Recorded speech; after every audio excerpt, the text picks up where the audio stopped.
और शिक्षकों को आपको पता होगा बस में बिठा के घुमाया जा रहा है, दिल्ली भ्रमण करा रहे हैं। सेंटर चेंज हुए हैं इधर उधर हुए, उस पर क्या कहना है उनका? हाँ, उनका ये कहना है, हमने बोला कि आप 5 ये ले लो, तो बोले ऐसा कुछ नहीं है, हम सिटी तो 10 दिन पहले बता देते हैं। और पता अपना एग्जाम्पल क्या करें बाबूजी, मैं जब पेपर देने जाता था 3 साल सीजीएल भी निकाला मैंने, तो मैं स्लीपर भी नहीं मिलती थी, धक्के खा के जाता था। तो उनका ये है कि बच्चे भी धक्के खा के जाए, फिर काय का डिजिटल इंडिया, फिर तुम देश को आगे ले गए हो, तुम आज से वही हो रहा है। रिपीटेड क्वेश्चन थे और जो एआई वाले इन लोगों ने मुद्दा उठाया था कि एआई से पेपर हाँ, बनवा रहे हैं, उस पर उन्होंने बड़ा चलो कह रहे आपको पता है वर्जन पेपर दे रहे हैं हम, वर्जन पेपर है, ये सब थे, एग्जैक्ट शब्द बता रहा हूँ। कैसे बोले वो अनटच है, उसको किसी ने टच नहीं किया है क्वेश्चन को, बिना टच किए बन गया। मैंने कहा एक पेपर में 5 सवाल गलत हो जाते हैं, बड़े ध्यान से सुनना। मैंने कहा एक पेपर में 10 सवाल गलत हो जाते हैं। बोले पेपर अनटच है, किसी और को टच कराएंगे कि चेक कर लो एक बार तो गलत हो जाएगा, पेपर आउट होने के चांस है। आज आप देख लो जो लोग हमारे पेपर बना रहे हैं वो अपने मौसी के लड़के को भी बता दें, उनको भी नहीं पता ये पेपर किस एग्जाम में आएगा। मैंने कहा भाई आप सिलेबस में तो आपने दिया नहीं था, प्रोबेबिलिटी स्टैटिस्टिक्स, आप सिलेबस तो दे रहे हो। बोले उससे क्या मतलब है, बच्चों को नहीं पता कि 12th बेस्ड है और 12th में सब आता है। तो मैंने कहा आप ये भी लिख दो कि भाई 12th बेस्ड है, एनसीईआरटी पूछेंगे तो बोले लिख देंगे, इनडायरेक्टली तो लिखा हुआ ही है। कुल मिला के उनको किसी बात के लिए इतना सा रिग्रेट नहीं है कि बच्चे परेशान है या एग्जाम सिस्टम खराब है। उनको लग रहा है हम भी धक्के खाते थे, तुम लोग भी धक्के खाओ, धक्के खा के कोई नौकरी तुम्हारे हिस्से में आ जाए तो अच्छी बात है, नहीं तो नहीं। किसी भी बात के लिए उनको कोई रिग्रेट या परेशानी इस बात से नहीं है, वो मजे में है पूरे। और सर आप पूरे देश के शिक्षकों को आंदोलन करने के लिए बुलाए थे, अब मिलने के लिए डीओपीटी से बुलाए थे सर। हमको लगता है कि देश के तमाम शिक्षक आए हैं, सारे शिक्षक लगभग आए हैं और इतनी संख्या शिक्षकों की थी। आज जो पूरा क्रम हुआ, जैसे प्रशासन का जो आप लोगों से बिहेवियर रहा, आप एसएससी चेयरमैन से भी मिलकर आ रहे हैं, आपको क्या लगता है जो ये पूरा हुआ? सुबह डीओपीटी वालों ने भी बोल दिया था कि मिलेंगे, फोन पे बात हो रही थी, बाकायदा नंबर आ रहे थे, ऐसे लग रहा था कितने सम्मान से बुलाया जा रहा है। तो आप सुबह से देख रहे हैं हर चीजों को सर, और पहले से भी लगे हुए हैं। कितना उम्मीद है कि आपके इस रिफॉर्म वाले आंदोलन से, इस मीटिंग से कुछ प्रभाव पड़ेगा या कुछ अंतर देखने को मिलेगा, कुछ सुधार होगा? लेके आए, जितना ज्यादा से ज्यादा बच्चा यहाँ आके बैठेगा तो इस सिस्टम को ठीक करके जाएंगे, क्योंकि इतनी कमियां है ना। जैसे हमने बोला माउस और कीबोर्ड, हाँ ये मानते हैं थोड़ा माउस दिक्कत कर रहा है हर जगह माउस। हमने बोला एक बच्चा पीटा गया, बोले अच्छा बच्चा पीटा गया, वीडियो कहाँ दिखाइए, लिंक दे दिया कि भाई ये वीडियो है। उनको ये भी नहीं पता, वैसे उनको एक एक बात पता है, उनको हमारी वीडियो के एक एक शब्द पता है कि हम क्या बोलते हैं। उनको ये नहीं पता कि एक बच्चा पीटा गया है, बच्चों के साथ अभद्र व्यवहार हो रहा है। हमने कहा इन्विजिलेटर आप ऐसे ही रख ले रहे हो, बोले फिर कैसे रखें, चेक करने जाएंगे इन्विजिलेटर क्या करता था पहले, नहीं करता था। तो कुल मिला के सारे जवाब उलूल जुलूल थे और मीटिंग बहुत ही बर्बाद हुई। जो फीस लेते हैं वो किस बात की लेते हैं अगर आप व्यवस्था ही नहीं करवा पा रहे हैं? फीस ले रहे हैं, गलत क्वेश्चन का पैसा ले रहे हैं, बस्ता रखने का पैसा ले रहे हैं, कह तो रहे हैं जो पैसा ले रहे हैं उससे रोडें बन रही है, आप तो देख ही रही हो। बच्चों की बेरोजगारी का रोड बनवाइए। एसएससी कमीशन को ये बोलना चाहिए कि गलत सवाल के आंसर का 100 रुपए आपकी रोड बनाने में लग रहा है। सच में रोड भी सर रोड भी तो नहीं बन रहा है। धीरे धीरे इकट्ठे हो रहे हैं, पूरे देश से बच्चे को बुला रहे हैं, यहीं बैठेंगे जब तक ये सिस्टम सही नहीं हो जाता। सुबह तक डीओपीटी बहुत नॉर्मल था, बात करने में कोई दिक्कत नहीं हो, अचानक लग गई, कैसे इतने लोग आ गए, ये कैसे हो गया, हटाओ अब नहीं मिलेंगे, ईगो पे ले ली बात, वरना उससे पहले मिलने को तैयार थे। संसद चल रहा है, आप लोग अभी बवाल मत करिए। देखिए अभी संसद सत्र चलेगा, फिर 15 अगस्त आ जाएगा, उसके बाद दिवाली की छुट्टियां आ जाएंगी, फिर क्रिसमस आ जाएगा, फिर न्यू ईयर सेलिब्रेशन होगा, फिर मकर संक्रांति, फिर वैलेंटाइन डे, ये तो चलता ही रहेगा। समस्याओं का निदान होगा कब? उनका क्या होगा? ये सरकार की जिम्मेदारी नहीं है। सर जिनका लास्ट अटेम्प्ट है उनका क्या? लास्ट अटेम्प्ट पे मैंने पूछा कि आपके पास तो डीओपीटी से लेटर भी आ गया था, तो बोले उन्होंने यही तो कहा था कि इसको अग्रेसित करो, हमने कर दिया, रिजेक्ट कर दिया।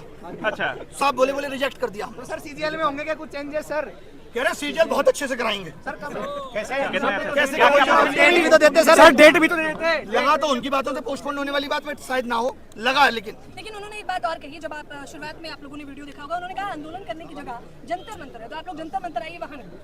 हाँ मतलब ये कि आप जंतर मंतर पे जाके बैठो, अभी आप यहाँ ज्यादा बैठने लगोगे, इनको लगेगा यहाँ बहुत ज्यादा भीड़ हो गई, तो यहाँ भी ये कहने लगेंगे अब यहाँ भी मत बैठो, तो आदमी कहाँ बैठे? सोशल मीडिया की आवाज आप सुन नहीं रहे, तो कैसे भी तो आदमी अपनी आवाज पहुंचाएगा। सरकार इतनी बहरी कैसे हो सकती है? बच्चों के साथ जो अभद्रता की गई उसका क्या जवाब होगा?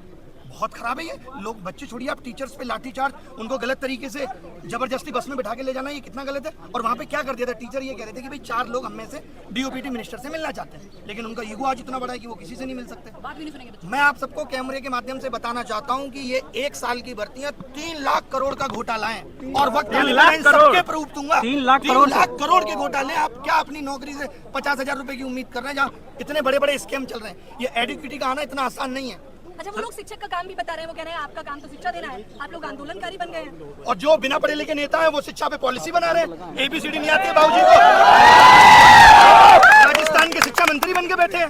हम इनको शिक्षा पॉलिसी बनाने दें, एजुकेशन पॉलिसी बनाने को इनको दे दें, और शिक्षक बता नहीं सकता कि आपके सिस्टम में खामियां क्या है। ये तो तो अगर वो दोगलापन है। हाँ, अगर वो गलती ही स्वीकार नहीं करेंगे तो आप क्या सर, करने वाले हैं? आप खुद देखिए 5 साल पहले बोला सीईटी लेंगे, तब तक मनसाएं ठीक थी। सीईटी लेने का मतलब ही साफ साफ ये था कि भाई कॉमन एंट्रेंस टेस्ट होगा, बच्चा एक बार फॉर्म भरेगा। इनको लगा ये तो गलत हो रहा है, रेलवे अलग से 500 करोड़ कमा के दे रहा है। आपको पता होगा रेलवे में ही 500 रुपए फीस ले लेते हैं और कहते हैं 400 वापस करेंगे। कब वापस करेंगे ये नहीं पता है। 1 करोड़ लोगों की 400 रुपए फीस रख कर बैठे हैं। गलत सवाल पूछने पे 100 रुपए इसलिए लिए जाते हैं कि आप किसी सही सवाल को गलत ना बताएं, लेकिन अगर वो सवाल गलत ही है तो इनको 100 रुपए वो वापस करना चाहिए। एक बच्चे से 2,500 रुपए वसूल रहे हैं, तो इन्होंने कमाने का जरिया बना लिया। अभी 100 रुपए लिए जाते हैं, 100 रुपए, और एक पेपर में अब हो गया है कि 20 क्वेश्चन गलत, यानी 2,000 एक बच्चा देगा प्री में और कम से कम 1,000 देगा मेंस में, 3,000 देगा एक बच्चा। इसमें तो संख्या बढ़ती जाएगी। अच्छा, बढ़ती, इसीलिए हर क्वेश्चन हर साल बढ़ रहे हैं। हमारे टाइम पे एक भी गलत नहीं आता था, फिर 2 गलत आए, फिर चस्का लग गया पैसे का, उससे रोड बन रही है। अच्छा सर, आप एसएससी चेयरमैन से मिले, कोई किसी और आयोग के चेयरमैन वगैरह से, जैसे आपका आंदोलन जो था या जो कह रहे थे कि- डीओपीटी से मिलने का मतलब इतना ही था कि हमें आप पूरे एग्जाम सिस्टम पे बताओ, हाँ। खाली एसएससी में ही नहीं, आप बाकी के एग्जाम सिस्टम पे भी बात करो। कुल मिला के बात यह है कि सरकार या उनके आयोग इस वक्त विफल हो रहे हैं, क्योंकि जैसे जैसे एस्पिरेंट की संख्या बढ़ी, इन लोगों ने अपने सिस्टम को अपडेट नहीं किया। आज आधार ऑथेंटिकेशन के लिए अलग कंपनी का सहारा ले रहे हैं, एग्जाम कंडक्ट कराने के लिए अलग कंपनी का सहारा ले रहे हैं, उसमें जो सर्वर सपोर्ट लग रही है वो अलग कंपनी की लग रही है। आगे आने वाले वक्त में करप्शन होगा तो आप यही नहीं पता लगा पाएंगे कि किस कंपनी ने लीक किया। शुरू में जब आपने बोला कि हम माथा टेकेंगे गुरुद्वारा में, तो वहाँ जितने शिक्षक जा रहे थे वो उनका कहना था कि वहाँ खोज रहे हैं कि वही- अभिनय शर्मा कौन है। मतलब वही गुरुद्वारा में माथा टेकना जितना मुश्किल हो गया है कि टीचर जाके 50-60 गुरुद्वारे में माथा नहीं टेक सकते, कोई बच्चा तो वहाँ था आपको क्यों खोज रहे थे लोग? सर ने सबको एकजुट किया क्योंकि ये पहली सबको बार हुआ है। बुलाया और हमने आह्वान किया। एकजुट आपने किया। वही क्या कर लेंगे इससे, मुझे खोजने से क्या, मैं तो हर बहुत जगह सारे अवेलेबल शिक्षक हूँ। को डिटेन कर लिया गया, आप कैसे बच गए सर? बाल बांका कर ले, मैं तो कह के आया था। मैं कौन है वो जो भागता है, मिल्खा सिंह से तेज भागता हूँ मैं।